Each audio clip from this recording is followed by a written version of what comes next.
If you've been accruing clutter for the last 10 to 30 years, it's kind of unrealistic to expect it to all be gone in a month.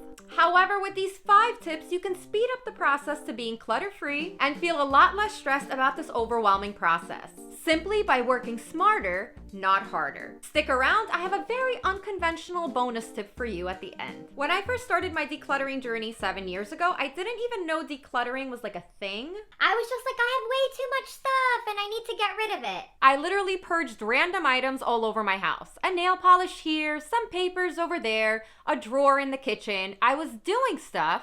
I was getting rid of things, the garbage bags and donation boxes were filling, but my home still looked like a cluttered mess. It was definitely not the smartest way to go about it. 0 systems, 0 schedules, it was completely disorganized. All that changed when I actually sat down and created a to-do list. What room am I starting with? Which drawer? How many times a week? What am I doing on days that I'm not decluttering for 30 minutes? Once I created a decluttering to-do list, I was able to not only declutter faster, be more focused, but I actually started to see tangible progress. A little here, a little there, a little all over the place leads to very little progress. I wasn't finishing what I started, but I was wasting energy and a lot of time. So to work smarter, not harder, invest the initial few minutes in creating a to-do list. For a step-by-step tutorial on how to create your personalized decluttering plan, you can always join my free workshop where I walk you step-by-step on exactly how to do that. You can check out more information in the description. Moving on to strategy number 2 for working smarter, not harder. If you want to see an instant transformation of your home, toss the large items first. The mattress up against the wall in the spare bedroom, the random chairs scattered in the living room that no one sits on,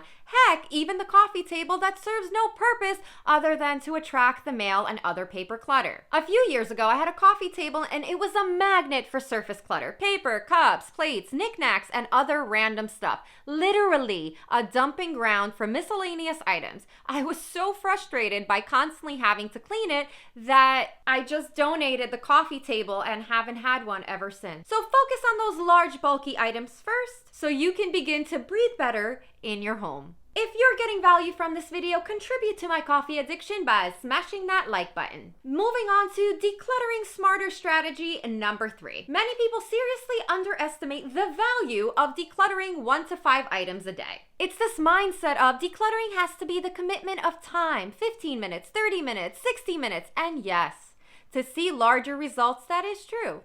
But most of us can't commit to decluttering 30 minutes every single day. What we can do is commit to tossing 1 to 5 random items a day. 1 item a day is 365 items a year. 5 items a day is 1,825 items in a year, assuming I did the math correctly. And the best part is, this won't take you more than a few seconds. Quick, easy tosses, paper clips, dry pens, old nail polish, dingy dish towel, a broken toy. If you're looking to declutter, you for sure have a ton of stuff around the house. That's an easy toss. So commit to decluttering 1 to 5 items a day, every day. Smarter decluttering strategy number 4. 15 to 30 minutes of focused, intentional decluttering produces results. Especially if you stick with your schedule and do it consistently. This will produce more results than sporadically doing an hour.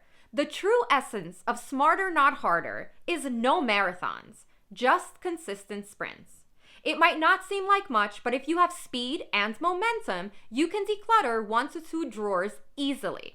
I actually absolutely love this method of bite-sized decluttering because you see results and it's not incredibly overwhelming. I encourage you to set a timer. Having an end in sight makes the process a more enjoyable experience, and heck, you might want to go past your 15 minutes.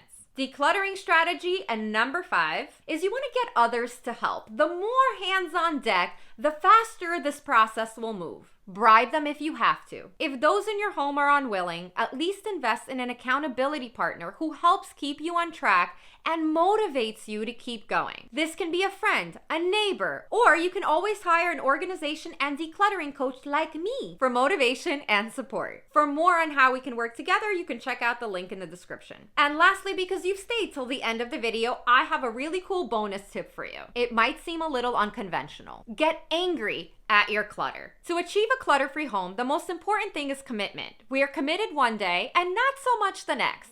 What can help is to get angry at your clutter. Get fired up, get ruthless, and go atomic on that shirt that reminds you of the smaller size you used to be. Get angry at the money you spent on that Lancome product you never used. Get pissed at that bullet you have sitting in your kitchen counter, never having made those healthy smoothies. Sometimes getting angry at your clutter helps give you that motivational push that you need. If you really want to make this year the year you finally declutter your home, creating a decluttering plan is a great first step. For a full tutorial, you can check out this video next. If you enjoyed my video, don't forget to hit the like button and subscribe. As always, good luck on your decluttering journey, and remember to be good to yourself.